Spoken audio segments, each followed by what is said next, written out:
Bonjour à tous ceux qui nous ont rejoints. À vous qui avez fait l'effort d'être là, soyez les bienvenus et je vous souhaite un bon moment de partage. Nous allons commencer avec le 391 à chanter à pleine voix, plein gosier avec allégresse. Homme fidèle, c'est là sur pas.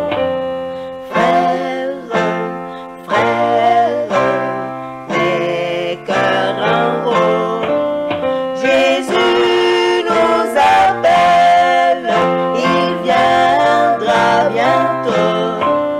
Jésus nous appelle, il viendra bientôt. À toutes tes lumières, repère et sainteté, la plus de misère, toute est charité. Sur ce doux rivage, on cesse les pleurs. Jésus, ton image est dans tous les cœurs. Frères, frères, les cœurs en haut, Jésus nous appelle, il viendra bientôt. Jésus nous appelle, il viendra bientôt. Ami, bon courage, l'étoile qui luit dissipe l'orage et la sombre nuit. Veillons sur notre âme, Jésus vient bientôt. Lui seul nous réclame, tous les cœurs en haut. Frères, frères, le ciel est prêt. Jésus, roi de gloire, il règne à jamais. Jésus, roi de gloire, il règne à jamais.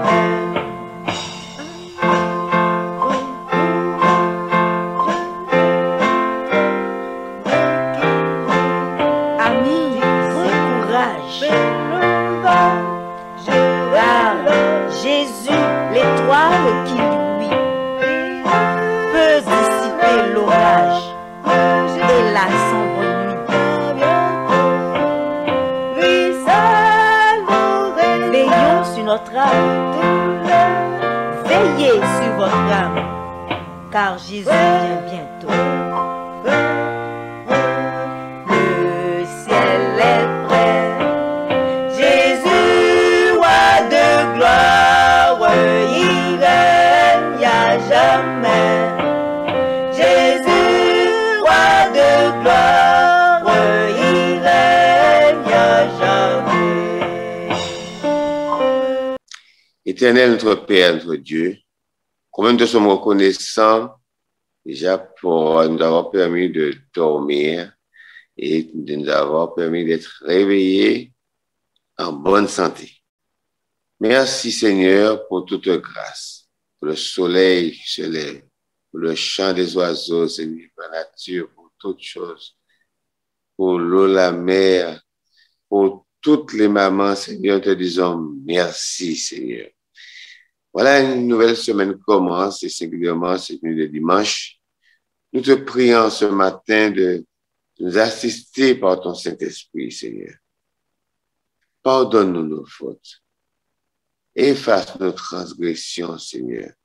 Et que ta main soit sur chacun d'entre nous en ce matin. Te présentons à ici, Seigneur. Nous avons eu quelques difficultés, mais nos yeux ne pas cessé d'être sur Jésus. Seigneur, bénis ce programme d'Haïtien ce matin, que nous soyons enrichis pour sortir de ce programme, nous soyons vraiment plus forts que le début. En tout cas, guide-nous, fortifie-nous et étonne nous-mêmes durant cette journée.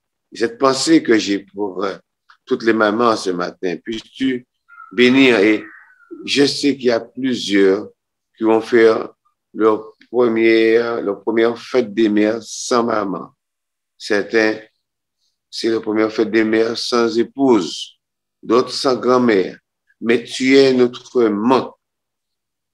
Tu es toujours là, Seigneur, pour nous soutenir. Et nous avons mis toute notre confiance dans le puissant nom de Jésus. Seigneur, accompagne les familles. Accompagne-nous en ce matin. Nos yeux sont sur toi. Et surprends-nous quand nous avons prié dans le précieux nom de Jésus pour ta gloire. Amen. Psaume 40. Au chef de chœur de David. Psaume. J'avais mis en l'Éternel mon espérance, et il s'est incliné vers moi. Il a écouté mon cri.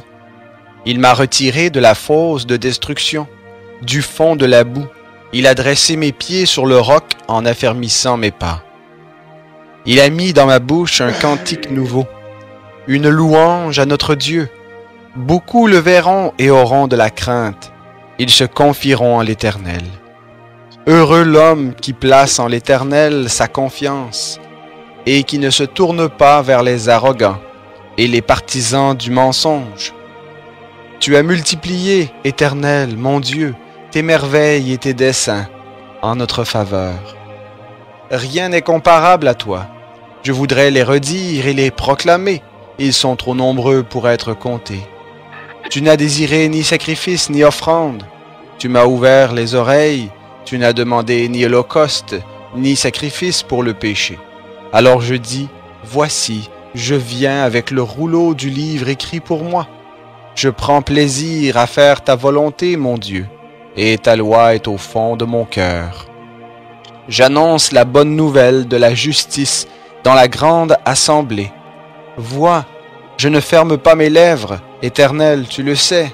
Je ne cache pas dans mon cœur ta justice. Je parle de ta fidélité et de ton salut. Je ne dissimule pas ta bienveillance et ta vérité à la grande assemblée. Toi, Éternel, tu ne me refuseras pas tes compassions. Ta bienveillance et ta vérité me garderont toujours. Car des maux sans nombre m'environnent, mes fautes me poursuivent et je ne puis en supporter la vue. Elles sont plus nombreuses que les cheveux de ma tête et mon courage m'abandonne. Qu'il te plaise de me délivrer, ô Éternel. Éternel, hâte-toi de me secourir. Que tous ensemble ils aient honte et qu'ils rougissent, ceux qui en veulent à ma vie pour l'enlever. Qu'ils reculent et soient confus, ceux qui désirent mon malheur. Qu'ils soient dans la stupeur par l'effet de leur honte, ceux qui me disent « Ah ah !» Que tous ceux qui te cherchent s'égayent et se réjouissent en toi. Que ceux qui aiment ton salut disent sans cesse « Exalté soit l'Éternel !»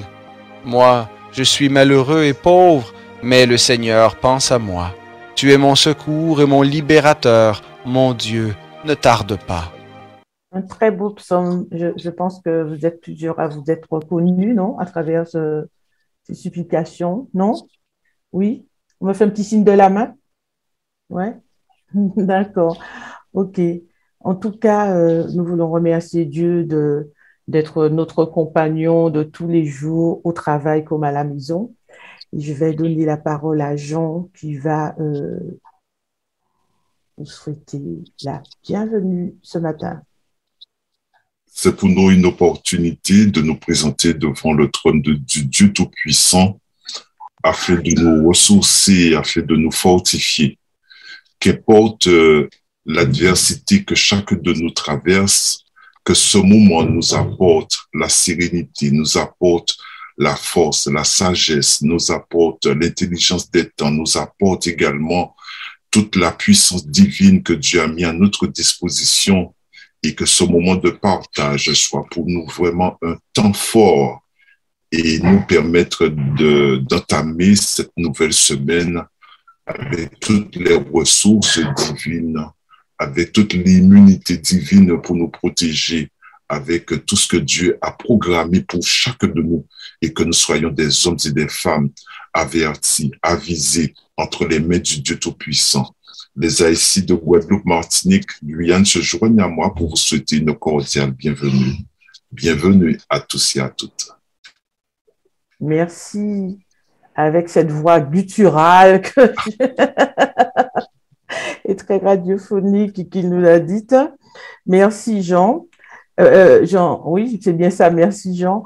Et accueillons donc Brigitte qui nous a rejoint, Moustin Fabienne et Zadik Lucbert également. Et maintenant, nous aurons ce chant spécial avec Jean-Marc Saint-Gamalon.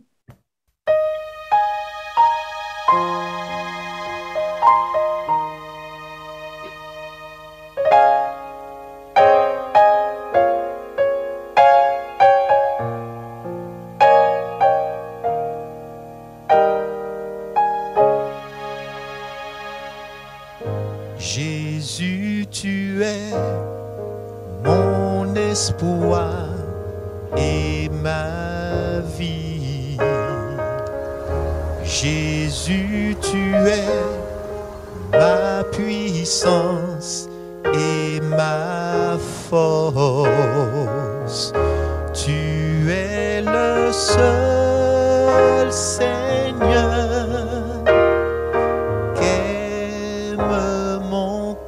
Jésus, tu es ma puissance et ma gloire. Jésus, tu es mon espoir et ma vie. Jésus, tu es ma puissance et ma force. Tu es le seul Seigneur qu'aime mon cœur. Jésus, tu es ma puissance et ma gloire. Jésus, tu es mon espoir et ma vie.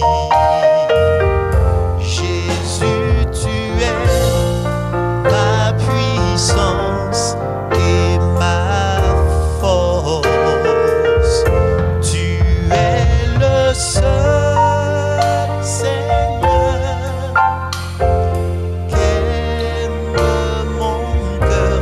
Jésus, tu es ma puissance et ma gloire.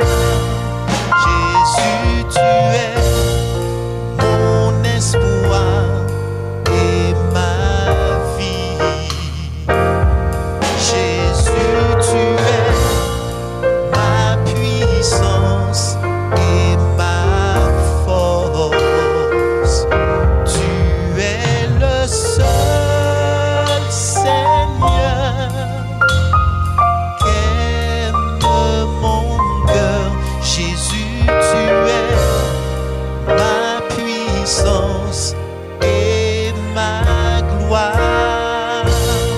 Tu es le seul Seigneur qu'aime mon cœur. Jésus, tu es ma puissance et ma gloire. Tu es le seul Seigneur qu'aime mon cœur. Jésus, tu es ma puissance et ma gloire.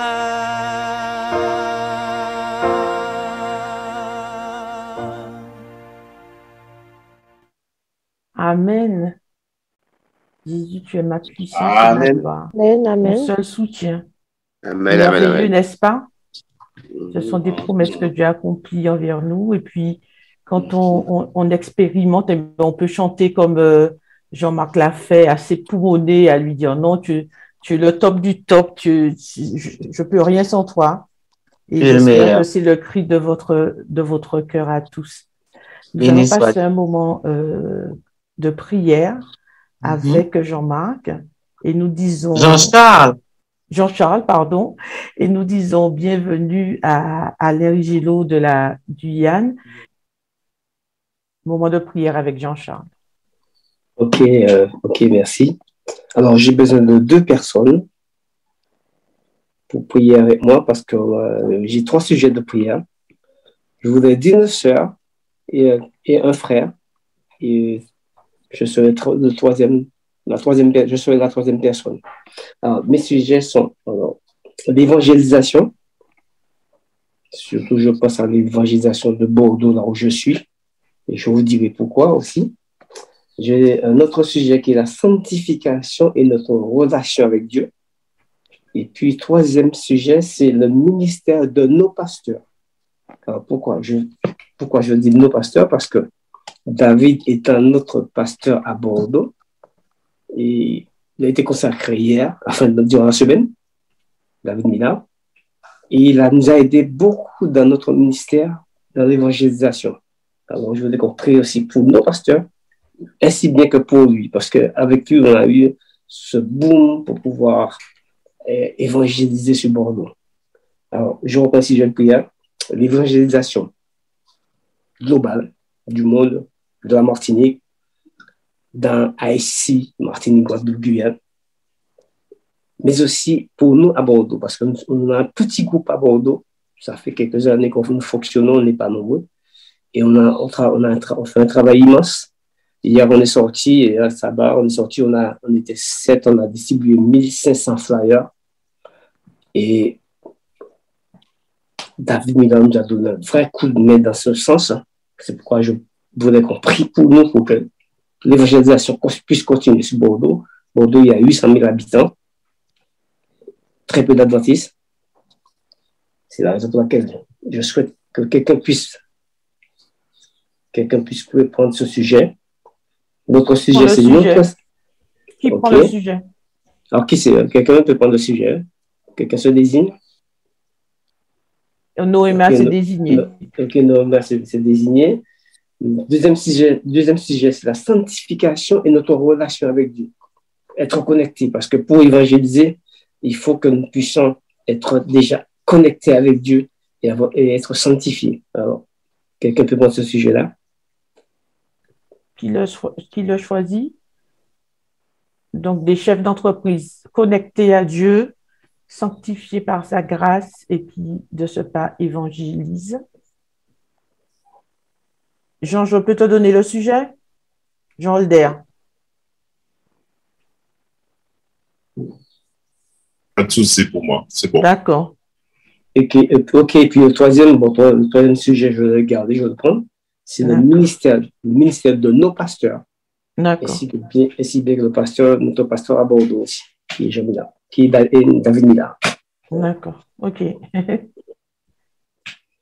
On y va. Donc, dans l'ordre, on a Noéma, on a Jean et Jean-Charles. Okay. On incline la tête. Éternel, notre Dieu, nous voudrions te remercier infiniment de ce privilège béni de la prière que tu nous donnes. Merci Seigneur de cette opportunité que tu nous permets d'avoir à travers les médias afin de nous rencontrer et de partager ensemble, oh Dieu, ta parole de vérité. En ce matin, nous voudrions invoquer ton nom pour le ministère de l'évangélisation, Seigneur. À travers le monde, à travers la Martinique, la Guadeloupe, la Guyane et tous les alentours, mais d'une manière particulière pour la ville de Bordeaux. Puisses-tu, Seigneur, intervenir puissamment afin que chacun puisse se sentir interpellé et que chacun puisse s'investir avec la force que tu nous donnes, mais en comptant sur toi, afin que ce ministère, le peuple qui se meurt à travers le monde puisse entendre parler de toi et fasse, ô Dieu, les bons choix, afin, ô Dieu, que quand tu reviendras, qu'eux aussi, qu'ils puissent faire partie de ceux-là qui auront à prendre part au festin des noces de l'agneau. S'il te plaît, Seigneur, Soutiens tes enfants. Soutiens, oh Dieu, quels que soient les petits noyaux qui comptent sur toi afin de pouvoir partager ta parole de vérité. Seigneur, consacre-nous, fais-nous du bien, relève-nous, oh Dieu, et continue à nous faire du bien, et que ton Saint-Esprit puisse nous accompagner à travers ce ministère de l'évangélisation. Quand nous avons dit, oui Seigneur, je veux te suivre, nous sommes, oh Dieu, des missionnaires pour toi. Aide-nous à accomplir, oh Dieu, cette tâche à laquelle tu nous appelles. Fais-nous du bien. Bénis toutes les ASI. Bénis tous les chefs d'entreprise. Permets que chacun puisse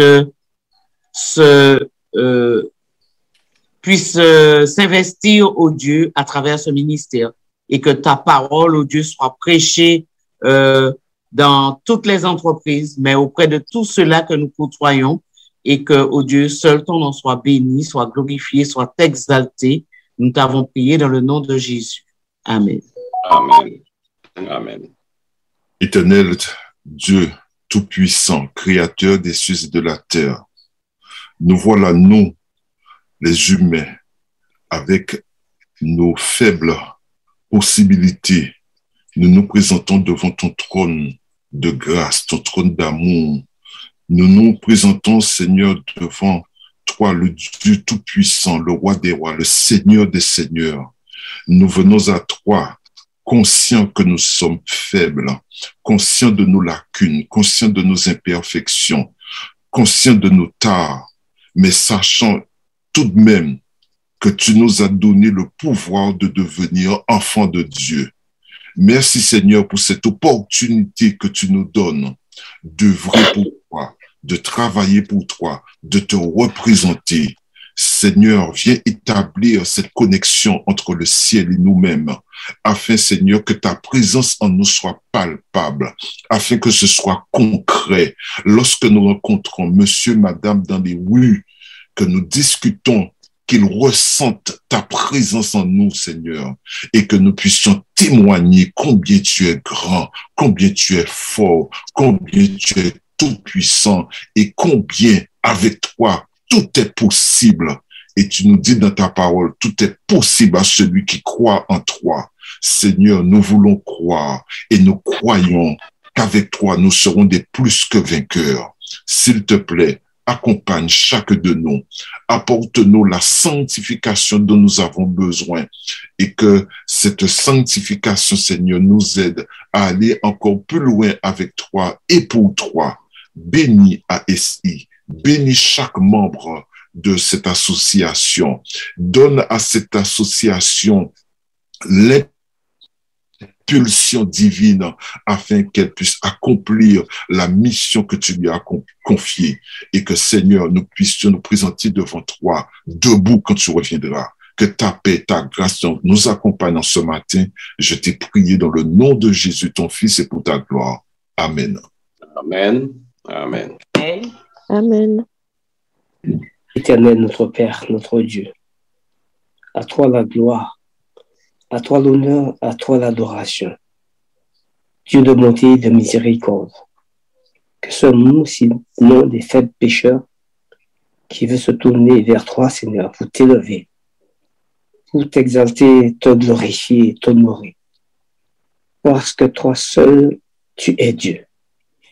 Dans ta bonté, dans ta miséricorde, Seigneur, tu nous as fait grâce.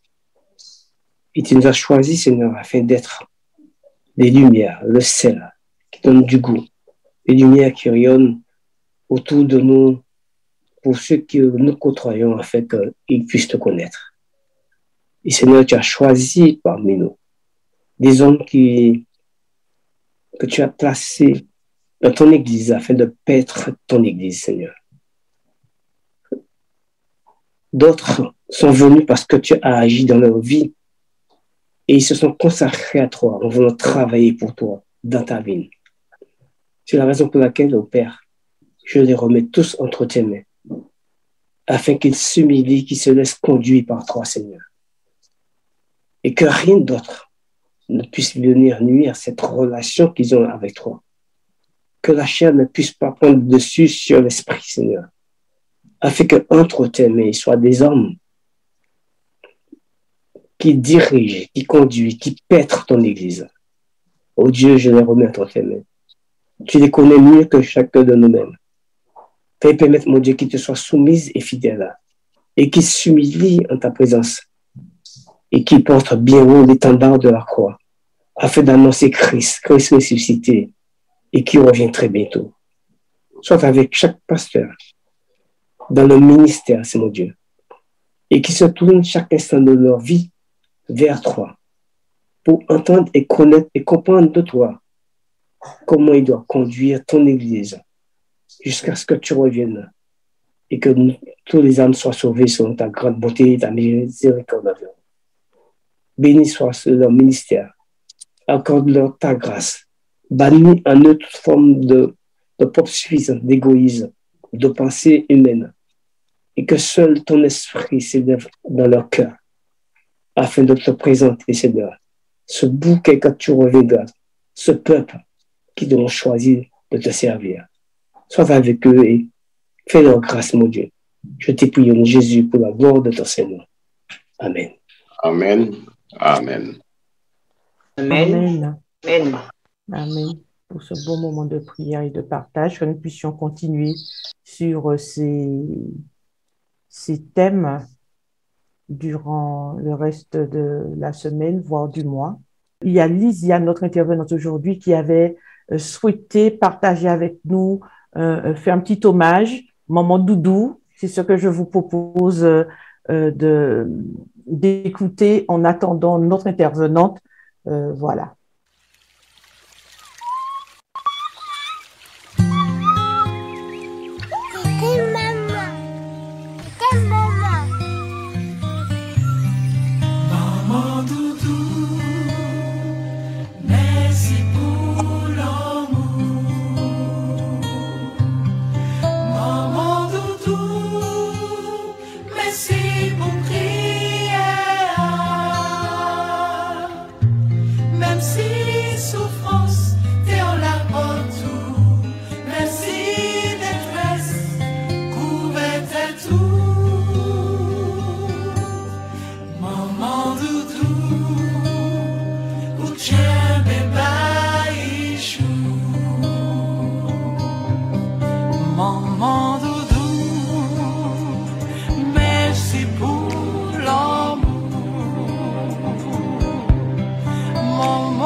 Pour tout ça fait, oh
Bonjour.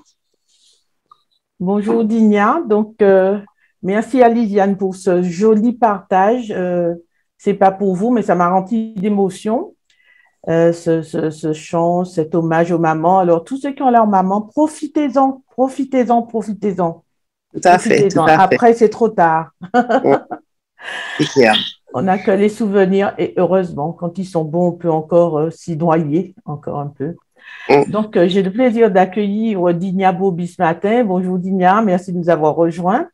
Bonjour. Je vais vous laisser se présenter en quelques mots et puis nous diffuser quelques minutes de conseils autour de la formation levier de performance pour les entreprises. Je vous souhaite un joli partage. Voilà. Donc, bonjour à tous et à toutes. Bonne fête aux mamans, bonne fête aux femmes, parce que c'est des femmes, les mamans sont des femmes. Donc, je suis Digna Bobby, gérante de l'URL Business Conseil. J'accompagne à la création et au développement d'entreprises, quelle que soit d'organisations, que ce soit les sociétés ou les associations. J'accompagne aussi à la professionnalisation et au montage de projets, à la recherche de financement et de partenaires. Et c'est dans ce cadre-là que j'interviens également pour accompagner et aider les entreprises à pouvoir intégrer la formation comme levier de performance en leur sein. Je rentre directement dans le sujet, Guylaine? Bien sûr, Dina, oui, c'est à toi maintenant. Est-ce que tu as des diapos à partager ou pas? Non, pas de partage d'écran. D'accord, ok, vas-y. Non, c'est aujourd'hui. Tu as tes 10 minutes chrono. Voilà, exactement. C'est vraiment un échange, et un échange d'expérience aussi et de partage. Donc, ne pas hésiter à m'arrêter. Donc, c'est vrai qu'une organisation, c'est des personnes, c'est une économie, mais c'est aussi de la performance. Et cette performance se fait parce que les personnes ont des compétences, des capacités, mais au sein de la structure, les pratiques évoluent, la structuration même de l'entreprise évolue, les attendus même évoluent. C'est bon, on parle aussi d'innovation. Donc, au sein de la structure de l'organisation, il est important de pouvoir y intégrer, y mettre la formation. C'est un temps, à chaque fois, les chefs d'entreprise se disent, bon oui, mais c'est un temps qui n'est pas pris sur de la production, mais c'est un temps dans lequel nous allons investir. Investir pour nous, en tant que chef d'entreprise, puisqu'il est important que nous soyons formés, que nous puissions travailler sur cette évolution, mais c'est aussi pour tous nos collaborateurs. L'État, le gouvernement, selon le type de structuration, nous avons la possibilité de pouvoir adhérer à ce qu'on appelle un OPCO, un opérateur de compétences, pour pouvoir financer justement, donc l'entreprise va cotiser à cet opérateur de compétences et pouvoir financer directement cette professionnalisation, le plan de formation qu'on pourrait intégrer. Mais c'est vrai que c'est un coût. Et l'entreprise aussi, et je développe beaucoup ça dans les structures, particulièrement dans les associations, le chef d'entreprise ou certains collaborateurs ont aussi développé des compétences qu'ils peuvent permettre cette formation en interne et mettre en place ce qu'on appelle des ateliers thématiques. Donc, l'OPCO finance ces formations, cette professionnalisation, à travers un plan de formation que le chef d'entreprise va faire remonter. Mais d'abord, il est important d'analyser au sein de la structure les besoins de l'entreprise, de rencontrer le salarié, puisque le salarié évolue, on a de plus en plus, on demande de plus en plus ce bien-être au travail. Le bien-être au travail passe aussi par la performance du salarié, passe aussi par comment il va s'impliquer au sein de son poste, dans les échanges les uns avec les autres et tout. Et donc, il est important de pouvoir le former. Donc, l'OPCO va intervenir à ce niveau. Le chef d'entreprise va devoir rencontrer le salarié, même une fois par an, pour identifier son besoin, pour identifier ses freins également, puisque dans son activité, il peut rencontrer des freins, et voir comment il peut l'aider à justement être plus performant pour pouvoir développer encore plus l'entreprise, puisque ce développement de l'entreprise passe justement par chacun. Ce n'est pas uniquement le chef d'entreprise, mais passe par chaque personne qui travaille au sein de l'entreprise. Donc, il y a déjà cette rencontre individuelle qui se fait, cette remontée de besoins. Et puis, comment on va pouvoir, en tant que chef d'entreprise, en tant que collaborateur, pouvoir former les personnes. Donc, il y a des structures en Martinique qui existent, des centres de formation vers lesquels vous pouvez vous tourner pour pouvoir, après ce besoin de compétences, de développement de compétences que vous avez identifié, que vous puissiez, que ces structures puissent former vos collaborateurs. Il y a un site qu'on appelle Se former en Martinique qui vous permet d'aller directement et d'avoir l'information pour qui fait quoi au sein sur le territoire de Martinique. Et puis, je parlais aussi de la formation en interne, des ateliers. Il y a des thématiques que l'on voit régulièrement. Par exemple, moi, je sais qu'au sein de mon entreprise, pour mes collaborateurs, je mets en place des petits ateliers thématiques de 3-4 heures sur comment faire un projet, par exemple, comment être en relation avec le client, comment parler avec le client, comment lui amener faire une cartographie de partenaires.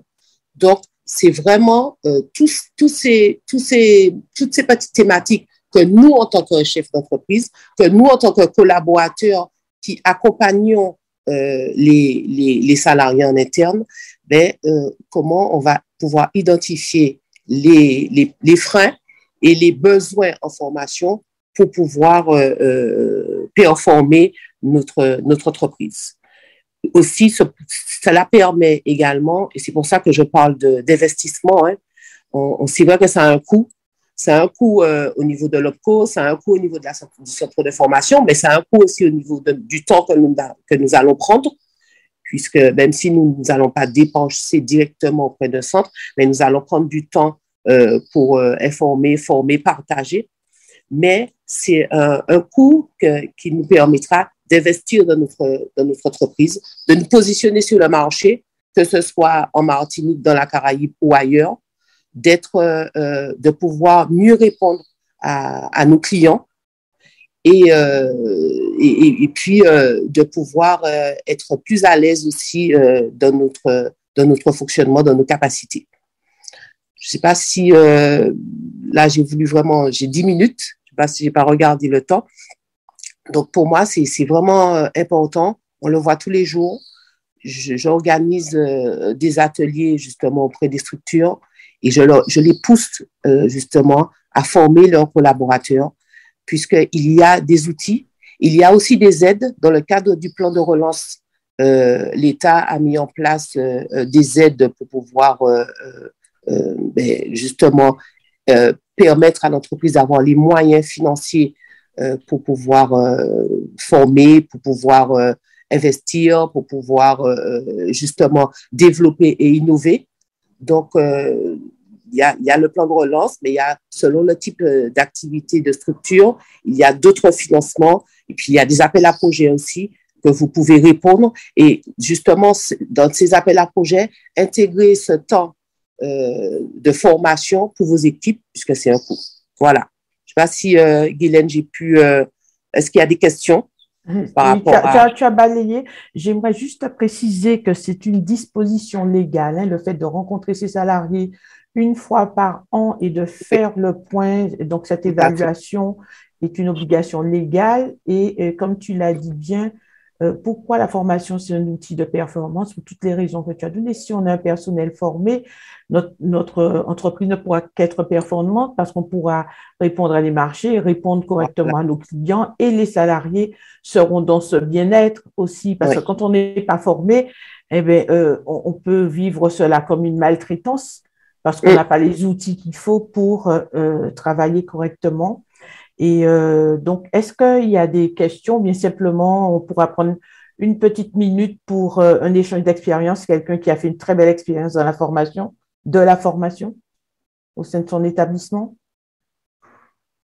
Quelqu'un veut partager avec nous? Non, pas ce matin. Je peux dire qu'à mon niveau, comme Digna l'a dit, ça bouge tout le temps parce qu'on est en permanence sur des ateliers, en permanence à la recherche du mieux-être du salarié et de la performance de l'entreprise. Donc, ça passe par des ateliers internes, ça passe par des intervenants aussi externes et ça passe par de la formation tout simplement et des encouragements aussi à valider des acquis. Ça passe par tout cela. Donc, des questions à Digna Bobby? Voilà. Non? Je ne sais pas si vous avez pu mettre au sein de vos structures, pouvoir mettre votre plan de compétences en place ou alors mis en place, comme disait Guylaine, des ateliers pour vous voir. Et puis, il y a un mot aussi qui est important, c'est les échanges de pratiques.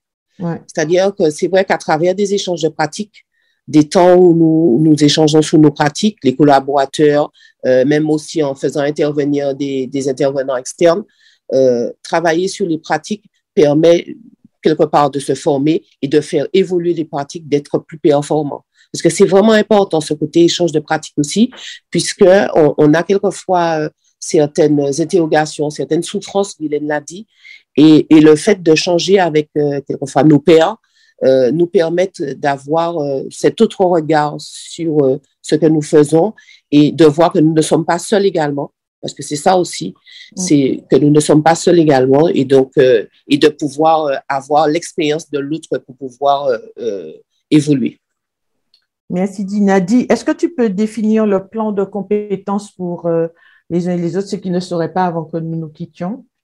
Alors, le plan de compétences, c'est la nouvelle appellation qui a évolué, mais c'est ce qu'on appelait le plan de formation. Hein. Voilà, donc, c'est identifier le besoin de la personne, le type de formation, le centre de formation qui pourra y répondre et le coût. Et ce sont ces éléments-là qu'on va utiliser pour pouvoir, pour tous les collaborateurs.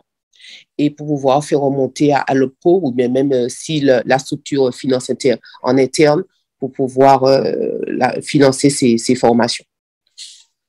D'accord. Donc, il est important que tout le monde soit à jour de son adhésion aux OPCO. Voilà. C'est une obligation légale aussi, oui, mais c'est tellement important de pouvoir mettre en place ces formations, en effet. Hein?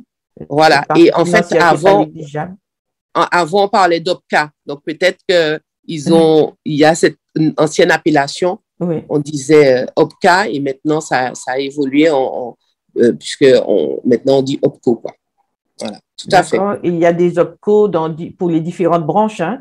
Personne n'a oublié agriculture, bâtiment, insertion sociale et professionnelle. En fait, il vous suffit de vous rapprocher d'une des OPCO si vous n'avez pas d'idée. Donc, en Martinique, on a plus communément connu Uniformation. Je ne sais plus si on a celui qui était basé en Guadeloupe, dont j'ai oublié le nom. Opcareg Opcalia non, c'est plus Opcalia, j'ai oublié, j'avoue, tant pis. En tout cas, il y a Ocapiat, il y a Uniformation, il y a le Acto, tout ce qui est service. D'accord. Donc, et quel que soit le service, si vous ne savez pas par rapport à votre activité à quel OPCO vous appartenez, vous pouvez vous rapprocher de n'importe quel OPCO et selon votre numéro SIRET et si vous avez une convention collective, ils pourront vous donner l'information. Merci Digna. Est-ce que tu peux nous donner ton numéro de téléphone si jamais on veut te joindre et qu'on a besoin de conseils ou d'être accompagné là où le nerf de la guerre manque, par exemple? Est-ce que tu peux donner ton numéro? Je le note dans le chat à tout le monde. Voilà. Donc, c'est Business Conseil et c'est portable, c'est 06 96 33 35 41. D'accord, je l'ai noté, donc 33 35 41 et c'est Business Conseil Digna Bobby. Digna Bobby, voilà. D'accord. Dina, je sais que ta journée est chargée. Je t'invite, si tu peux rester quelques secondes avec nous, ça nous ferait plaisir. Et si tu ne le peux pas, on comprendra tout à fait. Et je te dis une bonne journée et une bonne fête. Merci beaucoup. À vous aussi. À bientôt. Au revoir, Mylène. Merci beaucoup. Merci encore pour cet échange. Au revoir. Merci. Bonjour à toutes et à tous. Et je profite pour dire bonne fête à toutes les mamans. C'est un plaisir pour moi d'être parmi vous dans le cadre de cette réunion ASI. Nous savons qu'ASI, à travers le monde et notamment aussi aux Antilles-Guyane, permet de fédérer les forces vives entrepreneuriales de l'Église pour mener à bien des projets qui permettent de faire avancer le royaume de Dieu. Et c'est quelque chose de formidable. J'ai voulu partager avec vous, et j'ai eu l'occasion de le faire avec le président ASI, frère Jean-Luc, qui m'a permis d'être parmi vous ce matin, afin de pouvoir échanger sur un projet assez intéressant. Alors, c'est vrai que au niveau d'ASI, il y a des projets locaux et puis il y a parfois un ou deux projets à l'international pour pouvoir permettre à l'œuvre d'avancer un peu partout. Lorsque j'étais secrétaire d'Union, j'ai eu l'occasion effectivement de parcourir un certain nombre de pays de notre division. Et pour améliorer un peu mon espagnol, j'ai eu l'occasion de faire un petit séjour sur la Colombie. Pourquoi la Colombie? Parce que effectivement, le peso colombien étant très dévalué par rapport à l'euro, cela a été financièrement possible pour moi de pouvoir y aller et avoir ce séjour pour améliorer mon espagnol. Et j'ai eu l'occasion de faire connaissance avec des gens très engagés dans la mission.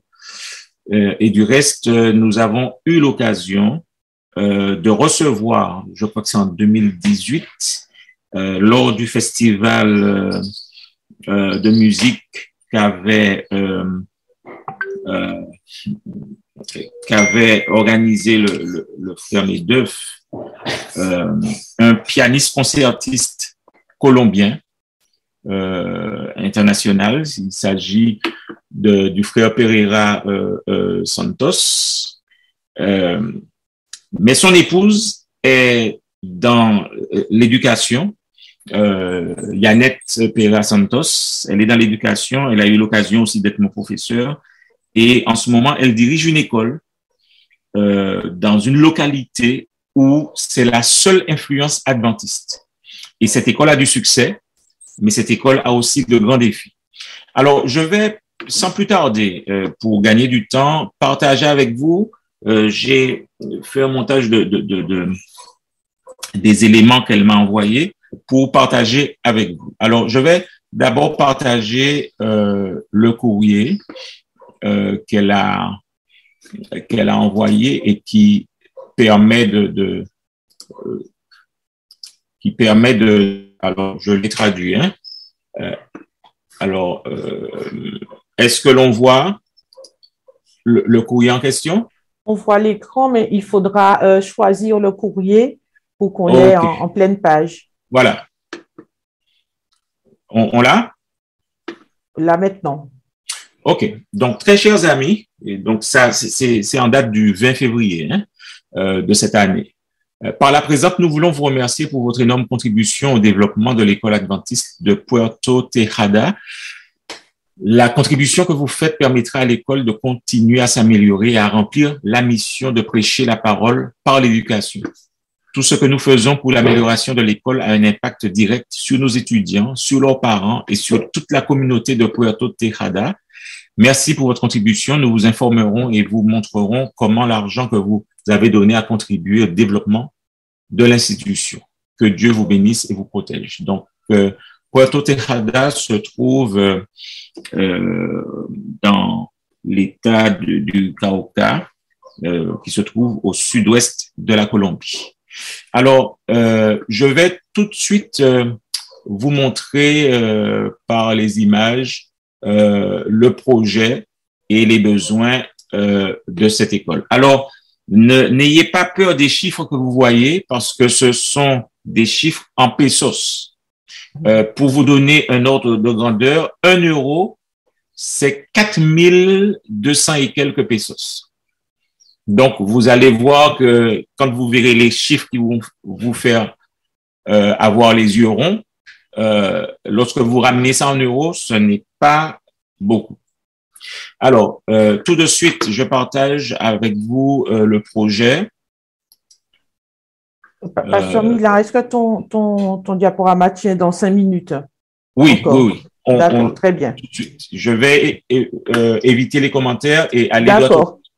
Merci beaucoup. Alors, donc voilà donc le projet. Donc, il y a le revêtement de sol pour la cour de récréation. Alors, il y a des inégalités sur le sol de la cour de récréation qui peuvent provoquer la chute des élèves, les blessures physiques et créer potentiellement des problèmes juridiques pour l'institution par le biais de poursuites judiciaires si un étudiant est blessé ou dans un accident. Et puis, il y a aussi le fait que l'école est remplie d'eau en permanence, ce qui fait que le sol reste humide lorsqu'il pleut. La solution, c'est le pavage de la cour de récréation en une fois, qui élimine le risque d'inondation. Et ce projet contribue directement à la continuité de l'adaptation de l'équipement physique de l'école pour avoir une structure, une contribution définitive, structurelle et permanente. Alors, avec la cour pavée, il sera possible de développer d'autres projets basés sur l'utilisation de l'espace, dont un demi-terrain de basket, et ça revient à 8 millions de pesos, mais il faut diviser ça par 4000 et quelques et vous verrez que ça reste dans les cordes. Il y a aussi la question d'un faux plafond pour 2 salles de classe du secteur lycée qui ne disposent pas de l'isolation thermique assurée par le faux plafond. Donc, cela expose les élèves à des températures élevées lors des journées les plus chaudes, ce qui rend difficile la concentration, provoque des malaises et peut affecter la santé des élèves, comme l'ont souligné certains parents. Donc, et ces salles de classe ont été familièrement appelées l'enfer. Et la mise en place de faux plafonds permettra d'abaisser la température et permettra que les élèves soient beaucoup plus à l'aise pour suivre les cours. Alors, ce projet qui va améliorer de façon substantielle coûte dans les 4 millions de pesos. Nous avons le terrain de basket. Effectivement, actuellement, l'école ne dispose pas d'une cour adéquate dans ses installations pour le jeu et l'activité physique des élèves, bien qu'elle dispose de l'espace suffisant pour cela. Donc, l'une des cours permettra potentiellement la construction d'un terrain de basket unilatéral, c'est-à-dire un demi-terrain. Donc, je continue. En matière d'informatique, l'école dispose d'une salle informatique avec 12 ordinateurs pour répondre aux besoins des élèves qui viennent en cours ou en classe avec une moyenne de 35 à 40 élèves chacun. Donc, le travail est assez difficile parce que chaque élève doit attendre longtemps avant de se retrouver devant l'ordinateur pour appliquer les connaissances qui lui sont enseignées. Donc, d'où l'importance d'augmenter le nombre d'ordinateurs de manière à ce que le nombre moyen d'étudiants par ordinateur diminue et que l'on puisse accorder une meilleure attention aux étudiants. Donc, nous voyons ici le chiffre correspondant à cela. L'école dispose actuellement de vieilles chaises qui ne correspondent pas au modèle ergonomique utilisé aujourd'hui dans la plupart des établissements d'enseignement. Cela signifie que les étudiants ne sont pas aussi à l'aise qu'ils pourraient l'être. Et certaines de ces chaises sont déjà en mauvais état et ont été réparées de nombreuses fois. Et elles ont déjà atteint la fin de leur cycle de vie. Elles devront être réparées tant qu'un nouveau jeu de chaises avant qu'un nouveau jeu de chaises ne pourra être acheté. Et la réparation devient de plus en plus coûteuse. Donc, la proposition est de changer les chaises progressivement au fur et à mesure que les ressources économiques le permettent. Donc, nous continuons. Nous n'allons pas. Au niveau des toilettes, le bloc sanitaire actuel est dans un état de délabrement et présente un risque d'effondrement du toit ou de chute par accident. La structure du toit doit être fixée pour éviter les accidents et les poursuites judiciaires futures. La réalisation de ce projet va améliorer considérablement la capacité des élèves à utiliser les toilettes en toute sécurité. Il y a aussi les bancs. Lorsqu'ils sortent pour la récréation, les enfants s'assoient sur le sol qui est détérioré et imparfait. Donc, des bancs en béton peuvent être fabriqués, fixés au mur, créant ainsi un espace pour que certains enfants puissent courir et que d'autres puissent s'asseoir et discuter sur les bancs et non sur le sol comme ils le font actuellement, considérant qu'il est sale et détérioré.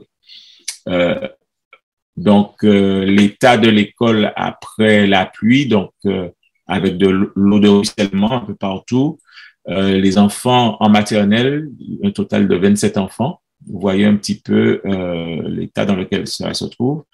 Et photos d'enfants et d'adolescents réunis à l'église locale pour la dévotion.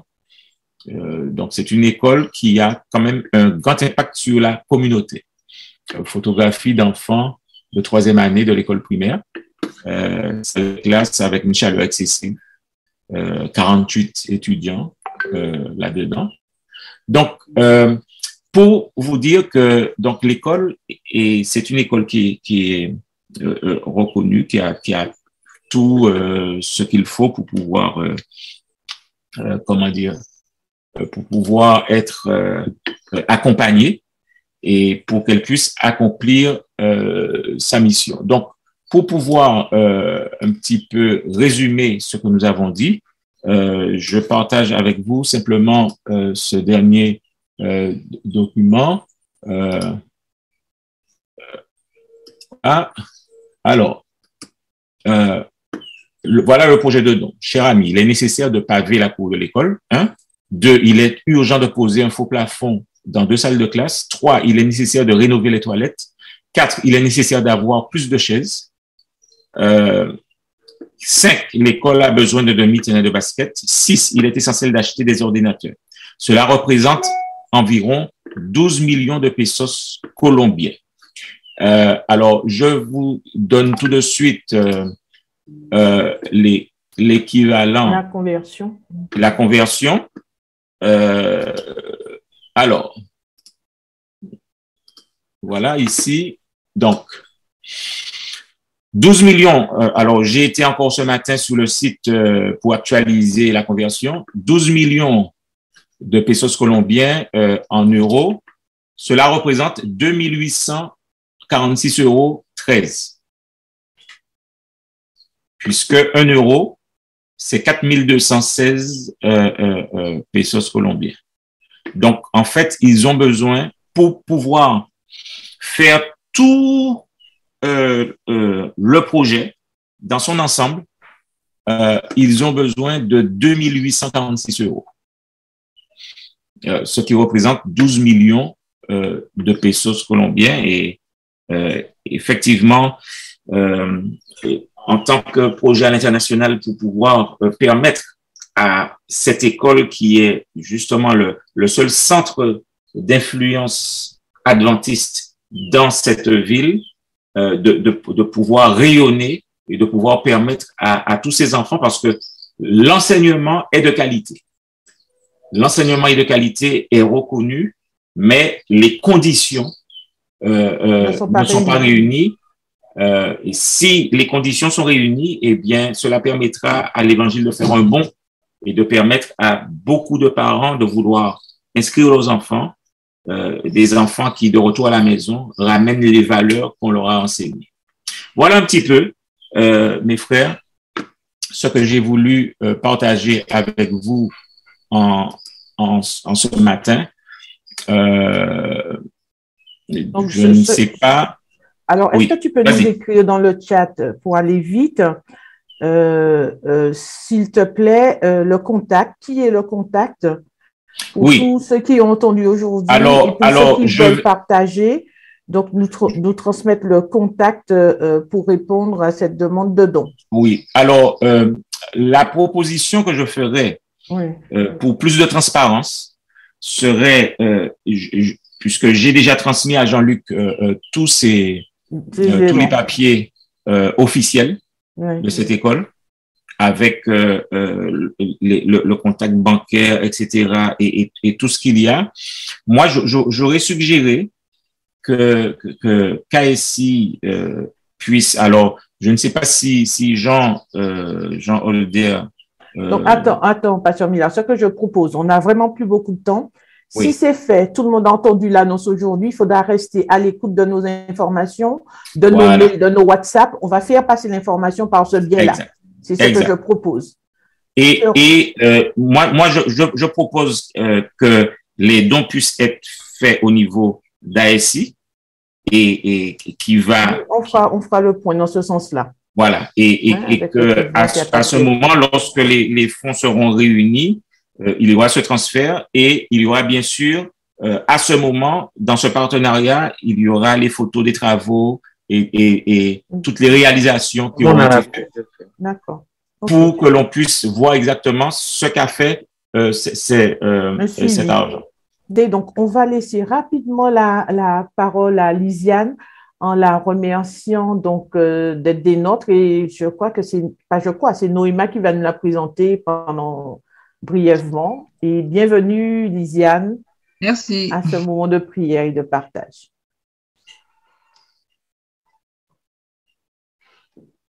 Donc, rebonjour à tous. C'est un privilège pour moi de présenter Lisiane en ce matin.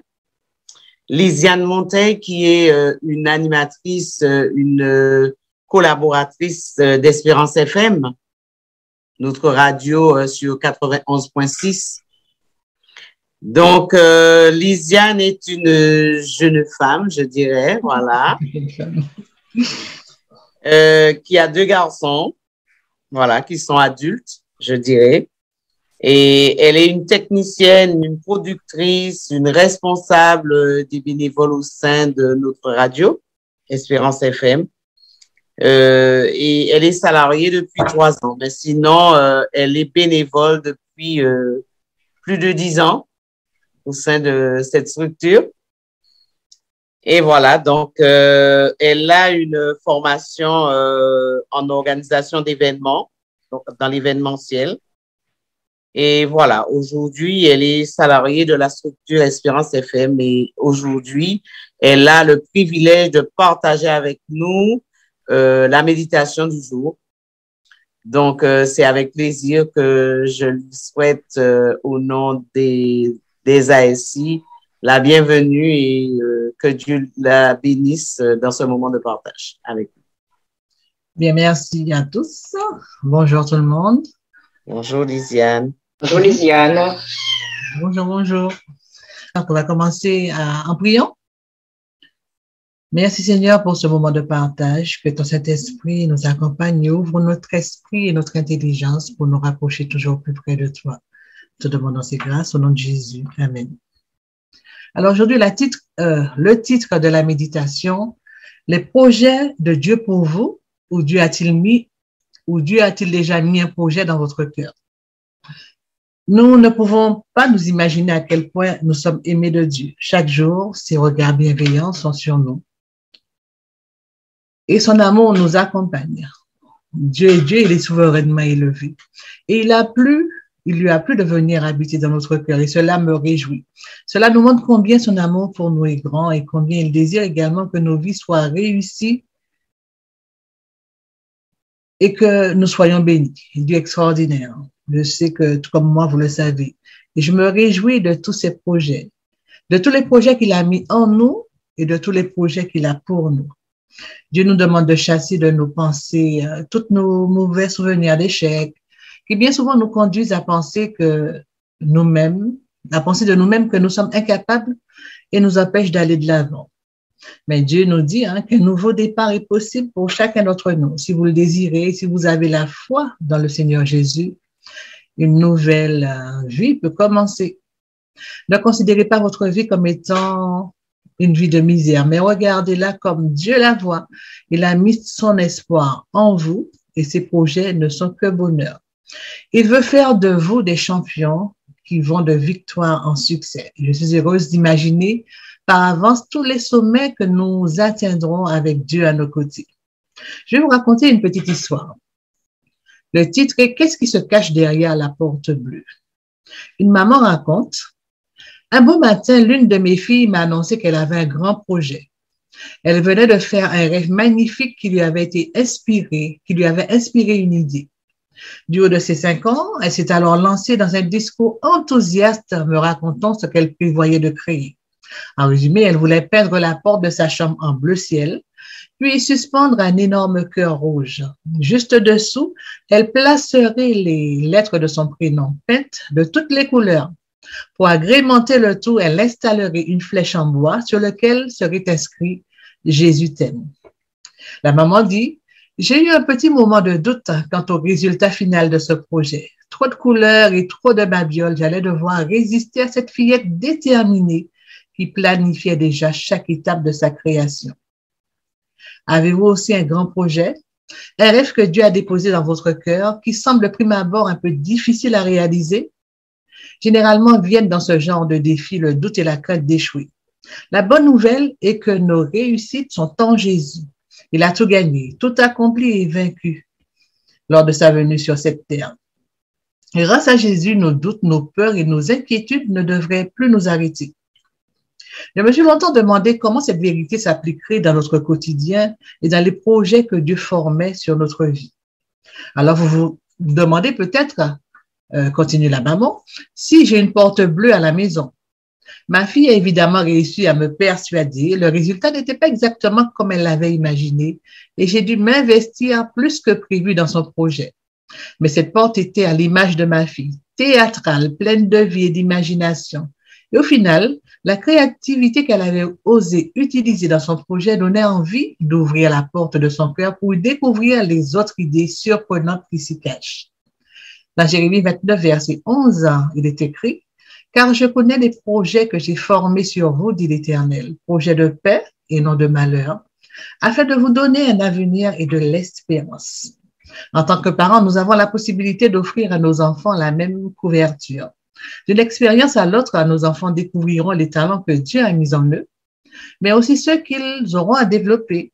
Vivre un échec n'altérera jamais leur identité de vainqueur en Jésus. Ils ont tout en lui pour réussir et accomplir des projets que Dieu a déposés dans leur cœur. Il est difficile d'imaginer le pire quand on a connu le meilleur. Penses-tu que le meilleur est à venir? Peut-être. Alors, dans ce contexte, une question se pose. Toi, l'entrepreneur chrétien, toi, le chef d'entreprise, la question se pose aussi à toi, la marchande de légumes, à toi, le pêcheur chrétien, à chacun de nous, à chacun de vous qui avez une part à jouer dans cette société. Quel projet y a-t-il derrière votre porte? Qu'est-ce qui attend patiemment d'être créé? Imaginez une immense maison avec un potentiel sans limite. Cette maison représente la victoire de Jésus. Par amour, il vous invite à y vivre. Évidemment, vous acceptez, mais en y aménageant, vous êtes surpris de constater que les murs sont blancs. Il faut décorer, personnaliser l'espace. Jésus s'attend à ce que vous utilisiez les talents et les dons qu'il vous a donnés pour en faire un endroit unique. Pas de panique, il y a un détail merveilleux dans cette histoire. Cette maison, elle est déjà une réussite. Vous ne pourrez pas la gâcher. Il faut savoir, par contre, que vous ne serez pas à l'abri de difficultés, parce que les difficultés, c'est rare qu'il n'y en ait pas, n'est-ce pas? Vous devrez apprendre à travailler fort et persévérer. Mais tout ce dont vous aurez besoin pour y arriver s'y trouve déjà. Vous pouvez faire des erreurs, mais aussi longtemps que vous choisirez de rester sous ce toit, vous serez couverts par l'amour de Jésus, le triomphant. Il vous rend victorieux. 1 Corinthiens 15, verset 57 nous dit, « Mais loué soit Dieu qui nous donne la victoire par notre Seigneur Jésus. » Dieu a des projets de bonheur et non de malheur. Mais souvent, nous ne regardons qu'à ce qui ne va pas dans notre vie, dans nos vies, et nous nous installons dans un quotidien de difficultés, alors que Dieu nous appelle à sortir de nos malheurs en nous appuyant sur lui, parce qu'il a pour nous des projets de bonheur. Dieu est grand, il voit les choses en grand. Nous limitons nos projets à cause de nos raisonnements humains, mais Dieu voit l'avenir en grand et il veut que nous ayons de l'espérance. Désormais, envisagez votre avenir comme étant jalonné de victoire. Chaque jour en nous levant, nous devons renouveler notre espérance et lever les regards vers Dieu. Parfois, nous sommes étonnés et nous ne pouvons pas comprendre la pensée divine, mais nous devons avoir la foi. Ésaïe 43, verset 19 nous dit, « Voici, je fais une chose nouvelle sur le point d'arriver. Ne la connaîtriez-vous pas? Je mettrai un chemin dans le désert et des fleuves dans la solitude. » Ce verset m'a beaucoup interpellé car très souvent Dieu est à l'œuvre dans nos vies. Il opère de grandes choses et nous ne le reconnaissons pas. Quand Dieu fait une chose nouvelle, c'est bon, c'est une bonne chose. Et c'est pour que sa gloire se manifeste. Il en est de même pour nos vies. Lorsque Dieu fait des choses nouvelles, c'est pour que nous soyons heureux, pour que nous puissions expérimenter sa grâce et vivre sa faveur. Dans ce verset, il nous met aussi en garde. Si Dieu œuvre dans nos vies, bien souvent, nous n'en sommes pas conscients et nous ne le voyons pas. Nous nous comportons comme des aveugles parfois. Il est en action dans notre travail, dans notre famille, dans notre vie affective. Et nous nous focalisons sur notre passé ou sur les difficultés du quotidien. Je vous rappelle que Jésus a dit que l'on ne met pas du vin nouveau dans de vieilles outres. C'est-à-dire que si nous voulons expérimenter la nouvelle vie de Dieu, nous devons d'abord renouveler nos raisonnements, notre comportement, notre manière de penser et apprendre à voir comme Dieu voit. Qu'en pensez-vous? Tant que nous nous cloisonnerons à nos pensées humaines, nous ne pouvons pas vivre cette vie nouvelle. Nous limitons Dieu et l'empêchons d'accomplir ces choses nouvelles. L'homme est loin d'imaginer quels sont les projets de Dieu pour sa vie. La preuve est que si nous demandions à des chrétiens quels sont leurs projets pour leur vie, beaucoup auraient des réponses ordinaires, comme le reste du monde. Une vie de famille normale, un travail correct, la tranquillité. Mais quand nous regardons à ces hommes et à ces femmes qui ont été élus par Dieu et qui sont devenus des héros de la Bible, nous nous apercevons que Dieu n'a pas agi dans la tranquillité ni dans la normalité. Il a choisi des personnes afin d'en faire des leaders charismatiques qui se détachent du reste du peuple pour accomplir l'extraordinaire. Dieu ne nous appelle pas à vivre une existence monotone, mais une vie passionnante et mouvementée.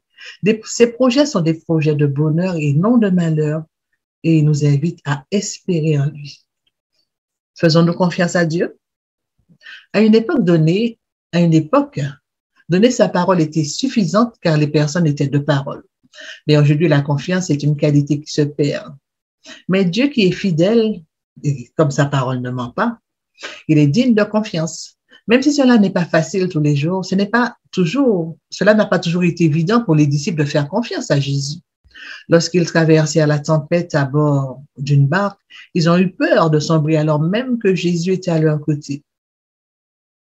Mais Jésus a toujours pourvu à leurs besoins. Il les a toujours enseignés, guidés afin qu'ils deviennent des apôtres dont nous parlons encore aujourd'hui, n'est-ce pas? Avec Dieu, nous devons nous attendre à vivre des choses nouvelles et ne pas avoir peur d'emprunter des chemins qui nous sont inconnus. J'aimerais maintenant partager avec vous le témoignage de Philippe Rosaire, un homme d'affaires qui a très bien réussi, mais qui a rencontré Jésus dans des conditions très particulières. Nous croyons que Jésus a toute sa place dans le monde des affaires, qu'il est un soutien pour les leaders chrétiens, puisqu'il nous dit « Ne craignez pas, je suis avec vous ». Philippe Rosaire raconte son histoire. Quand j'ai créé mon entreprise en 1996, je n'avais peur de rien. J'avais une grande confiance en moi-même, me disant que quoi qu'il arrive, je rebondirai. Et c'est avec cette conviction et quelques sous en poche que je me suis lancée et effectivement, tout a bien fonctionné. Et Jésus dans tout ça. Il était absent de ma vie car je ne l'avais pas invité. J'avais entendu beaucoup de choses sur lui dans ma famille, mon enfance, mon adolescence, mais dès lors que j'ai fondé ma famille, il n'y avait pas vraiment de place pour lui. Même si j'allais à l'église de temps à autre, même si je croyais qu'un être supérieur doit forcément exister, car les merveilles de l'univers, la terre, la vie, ne peuvent pas être le fruit du hasard. Je ne ressentais pourtant pas le besoin d'approfondir. En réalité, je faisais l'autruche, comme sans doute beaucoup de personnes. Je ne cherchais pas, et cela m'arrangeait bien de croire en ma propre théorie. Lorsqu'en 2008 et 2009, mon entreprise s'est retrouvée en pleine crise et que je ne dormais plus, que je ne savais plus comment faire pour redresser la barre, j'ai eu l'opportunité de lire le témoignage d'un patron qui considérait Dieu comme l'actionnaire principal de son entreprise et qui se tournait vers lui pour toutes les questions importantes. Et en plus, et le plus marquant, c'est qu'il semblait lui répondre en lui donnant des instructions précises. Il ne craignait rien car Jésus était avec lui. Dans ma situation désespérée, j'étais envieux de vivre une telle paix et avoir une telle confiance dans ce Dieu que je ne connaissais pas. Finalement, je me suis dit que je ne risquais absolument rien. S'il existait vraiment, je le verrais bien. Et s'il ne se manifestait pas, cela ne changerait rien à ma situation. J'avais donc tout à gagner et rien à perdre. Alors, je me suis mise à genoux. Je me suis repentie de mon attitude et j'ai demandé à Jésus d'entrer dans ma vie et de me donner cette même paix et cette même confiance. Et figurez-vous qu'il a agi puissamment. J'ai ressenti immédiatement un amour, une paix, une joie indescriptible. J'ai tout de suite retrouvé le sommeil. Ma vie de famille et de couple a pris une toute nouvelle dimension. Et après quelques mois difficiles passés dans la confiance, mon entreprise a été redressée. Alors oui, aujourd'hui, je peux dire que je ne crains rien car il est avec moi. Aujourd'hui, Philippe est directeur de l'association Chrétiens Témoins dans le monde. En plus de son entreprise, il encourage les chrétiens à devenir des témoins au travail. Dans votre business, gardez à l'esprit que c'est Dieu qui est aux commandes. Il est dit dans Proverbe 16, verset 9, « L'homme projette de suivre tel chemin et Dieu dirige ses pas. » Dans Proverbe 21, verset 21, il est dit, « Prépare le cheval pour la bataille et n'oublie pas que la victoire appartient à l'Éternel. » Dans Ecclésiaste 7, verset 18, « Qui craint Dieu sort de tout. » Alors toi qui es un leader, un chef d'entreprise, cherche à connaître la volonté de Dieu pour tout ce que tu entreprends et il te conduira sur le droit chemin. Dieu a besoin que vous entendiez sa parole et que vous puissiez recevoir cette graine d'espérance et de foi. Il a besoin de semer dans votre cœur des projets pour votre couple, votre travail, vos enfants. Ces projets viennent de Dieu et ce sont eux qui apporteront la joie et l'épanouissement dans votre vie. Nous devons apprendre à recevoir ces projets afin qu'ils s'ancrent dans nos vies et qu'ils se réalisent. Pour cela, il est essentiel que nous écoutions Dieu et que nous recherchions sa destinée pour notre vie. Nous devons faire aussi attention au décalage qui existe souvent entre les pensées et les actes. Ainsi, bien sûr, c'est bien de connaître le plan de Dieu pour notre vie, mais si nous voulons le voir se réaliser, nous devons mettre en œuvre ces projets et ne pas se contenter d'y penser indéfiniment. Jacques 1, verset 22 nous dit « Mettez en pratique la parole et ne vous bornez pas à l'écouter en vous trompant vous-même de faux raisonnements. » Dieu nous invite à mettre en pratique ces projets. Ces projets pour notre vie sont bien réels, mais il n'appartient qu'à nous d'y croire ou de ne pas y croire, de travailler pour les voir s'accomplir ou de ne rien faire et ne pas avancer. C'est un choix que vous devez faire, c'est un choix que nous devons faire. Nous investir dans le plan que Dieu a pour notre vie et vous le verrez se réaliser. Ou bien rester immobile et passer à côté. Dieu met devant nous des opportunités, c'est à nous de les saisir. Il est celui qui pourvoit à tous nos besoins, celui qui envoie la manne lorsque nous vivons des difficultés financières, celui qui nous guérit de toutes les maladies, c'est celui qui nous apporte la paix. Nous recevons ces bénédictions, mais au bout d'un moment, nous nous en rendons même plus compte. Nous devenons capricieux et nous demandons encore et encore, oubliant tout ce que Dieu a déjà fait dans notre vie. C'est pour cette raison qu'il est important que chaque jour, nous mettions tous les bienfaits de Dieu devant nos yeux, afin de voir combien leur nombre est grand. Sachez également qu'il n'y a pas de victoire sans bataille, et avec Dieu, toutes les batailles mènent à la victoire. Le prophète Michée le dit dans Michée 7, verset 8. « Ne te réjouis pas à mon sujet, mon ennemi, car si je suis tombé, je me relèverai. Si je suis assise dans les ténèbres, l'Éternel sera ma lumière. » Bien sûr, il y aura des combats et des difficultés. Avez-vous déjà vu des victoires sans combat? Non, je ne pense pas. Dans l'épreuve, Dieu est à nos côtés et il nous soutient. Il nous donne d'aller jusqu'au bout, jusqu'au succès. La vie peut être très difficile, c'est vrai. Une personne qui perd son emploi, cela est arrivé à bon nombre de personnes depuis le début de cette pandémie et ce n'est pas facile à vivre. Un couple qui se sépare, des personnes qui nous critiquent, mais béni soit Dieu car il est fidèle. Il est toujours présent dans les bons comme dans les mauvais moments. J'aime à dire que nous pouvons compter sur lui.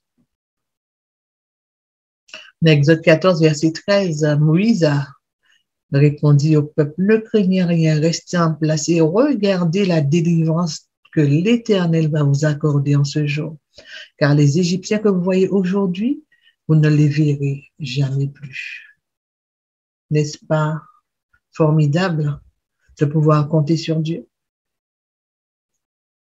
Ce verset nous encourage à demeurer tenaces. Gagner la bataille, c'est un choix que nous devons faire. Vous pouvez décider de baisser les bras en disant finalement, le combat est trop dur pour moi, j'abandonne, je préfère rester tranquille. Ou vous pouvez choisir de continuer. Mais si vous faites le second choix, le choix de Dieu, alors vous devez vous engager entièrement, complètement. Et alors comment suivre le plan de Dieu? Dans 1 Jean 5, verset 4, il est dit, parce que tout ce qui est né de Dieu triomphe du monde, et la victoire qui triomphe du monde, c'est notre foi. Alors, il ne vous reste plus qu'à marcher par la foi. Je vous propose de demander à Dieu ces 4 choses. La vision, la stratégie, la sagesse, et de mettre autour de nous, autour de toi, les bonnes personnes. Premièrement, la vision. Nous pouvons dire, Seigneur, tu as dit à Habakkuk d'écrire la vision, dans Habakkuk 2, verset 2. Tu dis également que sans vision, le peuple périt, dans Proverbe 29, verset 18. J'ai besoin que tu clarifies la vision du plan de paix et non de malheur que tu as pour mon avenir. Parle-moi, Seigneur, par des songes, des visions, une prophétie ou une conviction intérieure. Deuxièmement, une stratégie. Comme David, nous pouvons dire au Seigneur, David ne partait pas à la guerre sans te consulter au préalable. Plusieurs fois, quand il t'a consulté, tu lui as donné une stratégie pour battre ceux qui s'élevaient contre lui.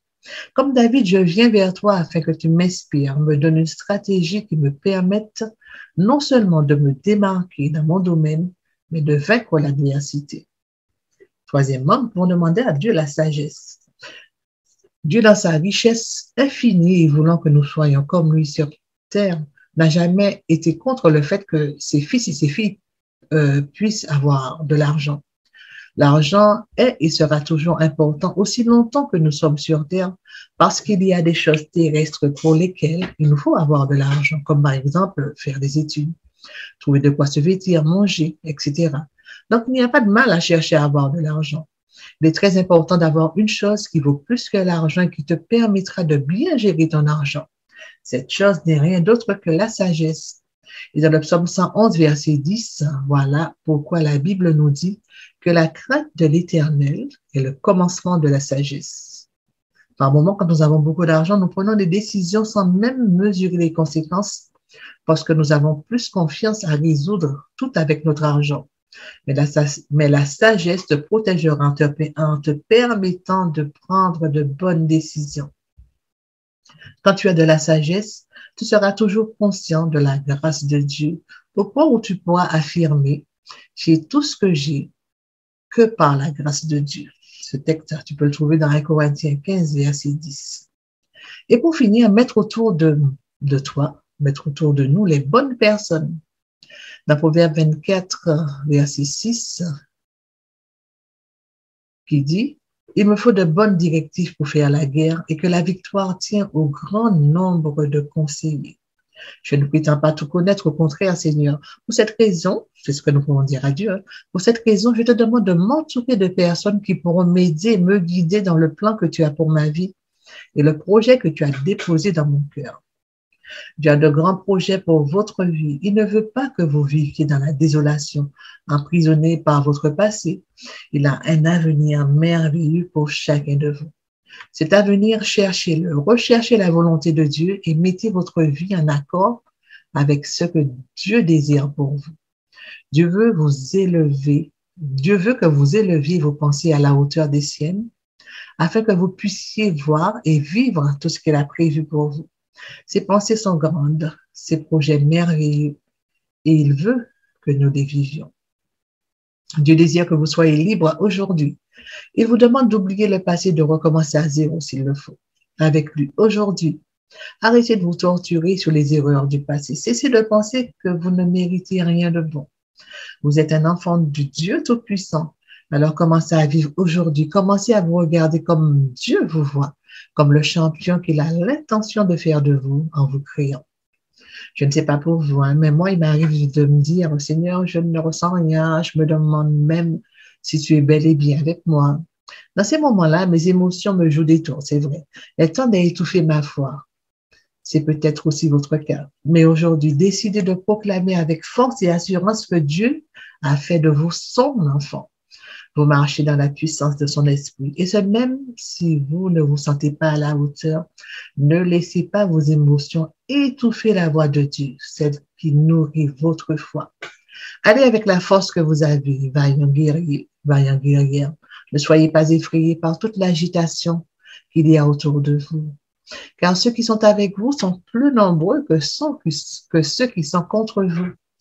Et surtout, n'oubliez pas que chacun a un appel précis et une mission différente, taillée sur mesure.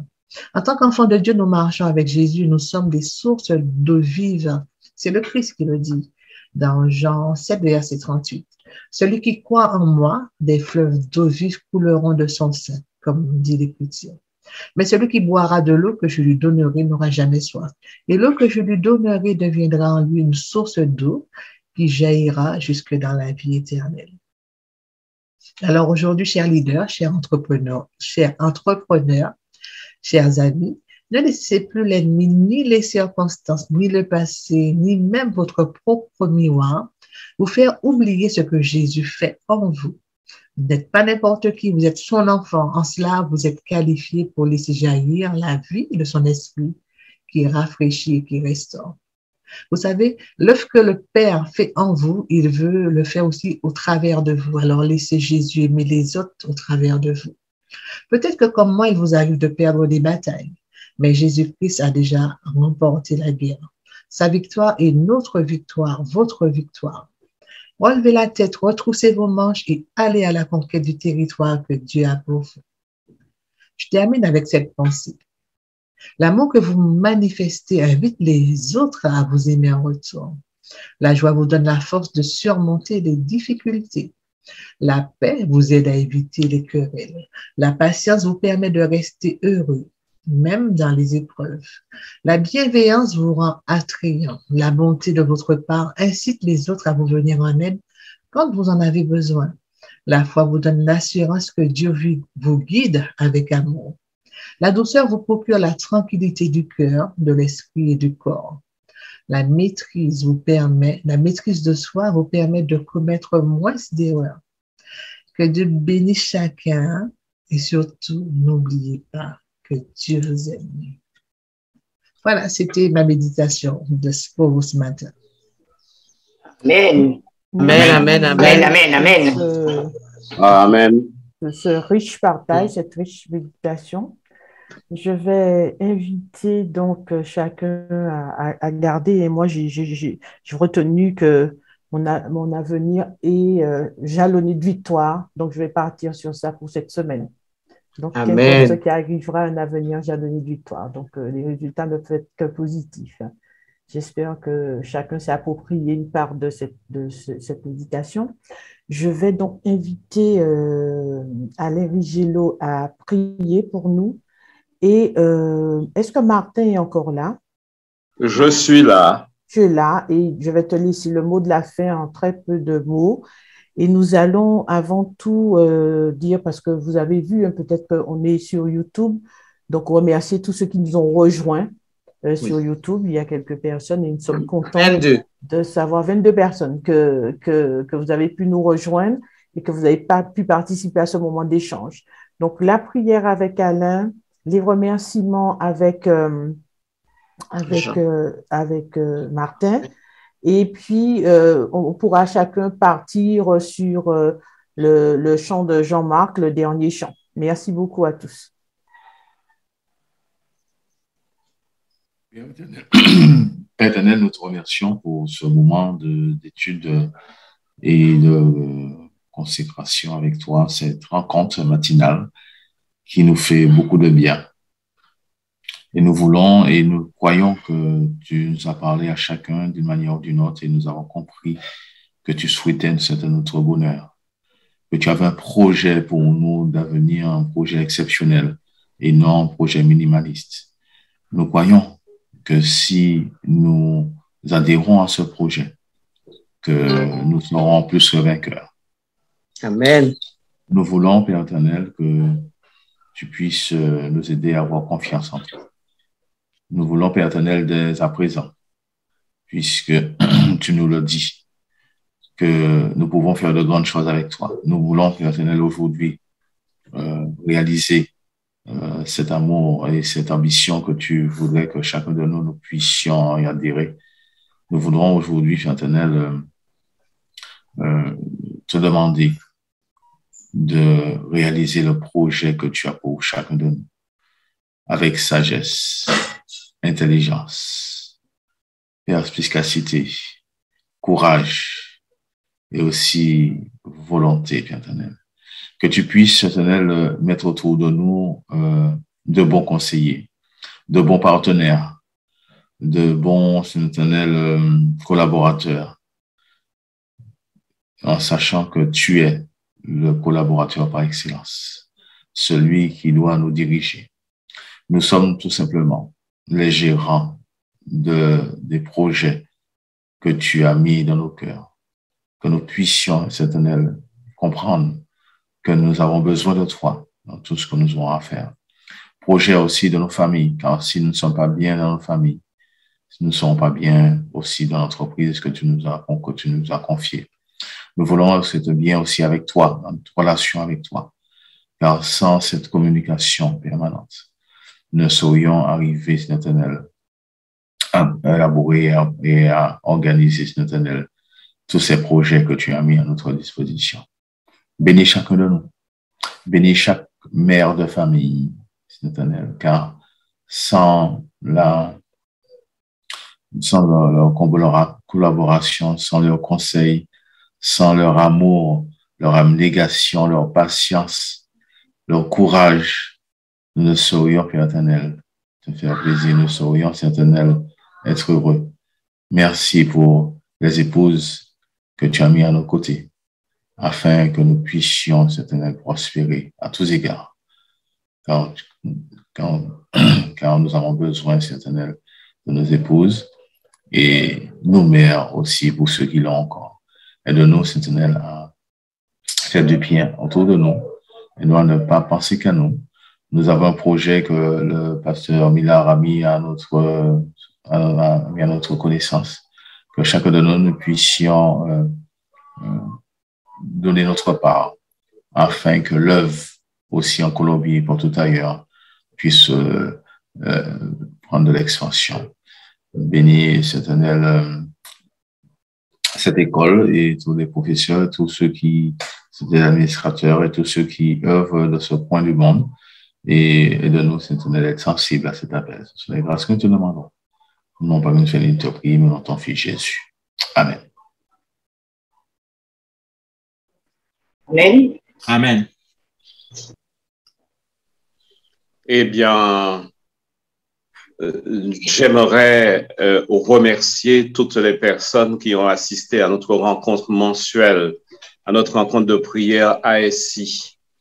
Merci à tous les participants, mais merci particulièrement à tous les intervenants également, parce que les interventions ont été également de grande qualité ce matin, de bonne facture, je veux dire. Et j'aimerais remercier toutes ces personnes.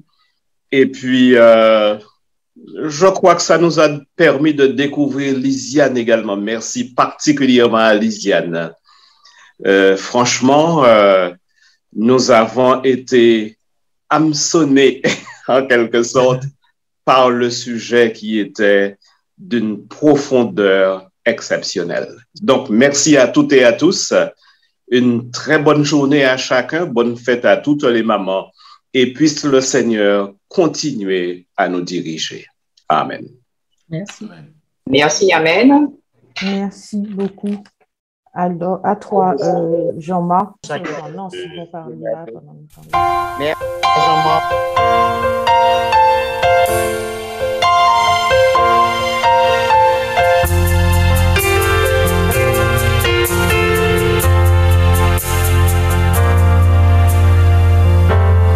Il y a des jours où je veux crier,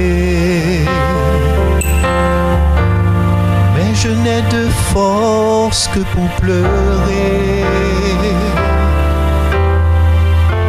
Tout au fond de moi, je me sens souillé. C'est comme si tu disparaissais.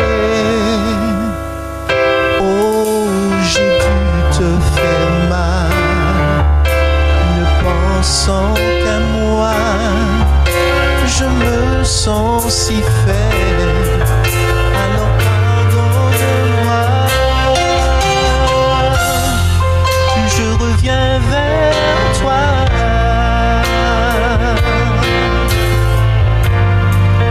Prends-moi dans tes bras.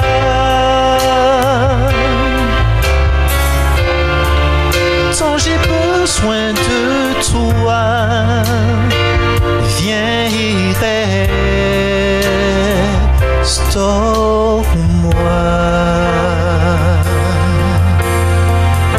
Je sais bien souvent je t'ai rejeté, sans réaliser ce que je faisais. Et par mes erreurs, je suis oppressé. J'ai tellement besoin de te parler. Oh, j'ai dû te faire mal, ne pensant qu'à moi. Je me sens si faible, viens et relève-moi. Je reviens vers toi.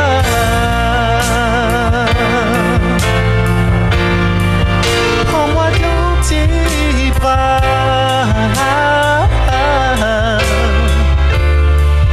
Tant j'ai besoin de toi,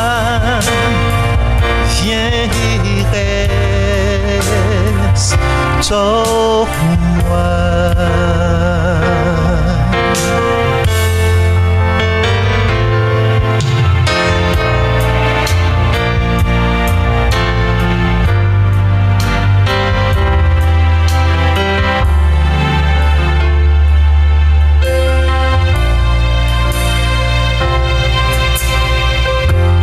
Toi qui n'as jamais cessé de m'aimer,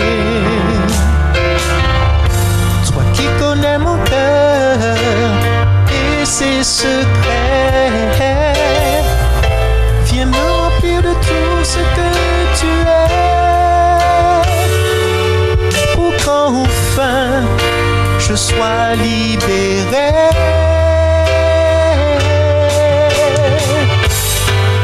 Je reviens vers toi.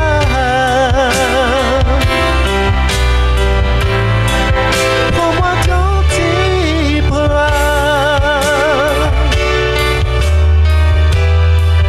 Tant j'ai besoin de toi, viens et restaure-moi.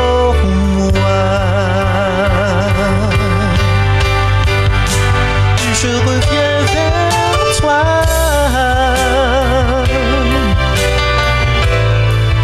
Prends-moi dans tes bras. Tant j'ai besoin de toi, viens et restaure-moi.